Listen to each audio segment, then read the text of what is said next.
How to fix number block problem even when the number is not blocked. Hello everyone, this is Sabrina here to help you today. So without any further ado, let's get right into the video. So this problem might have occurred because you have set that contact and diverted the contact to voicemail.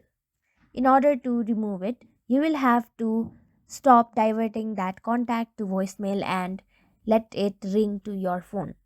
To do so, simply go to Contacts and then tap on the profile icon of the person that you are facing this problem with. Then scroll down and you will see an option of Divert to Voicemail in this contact settings.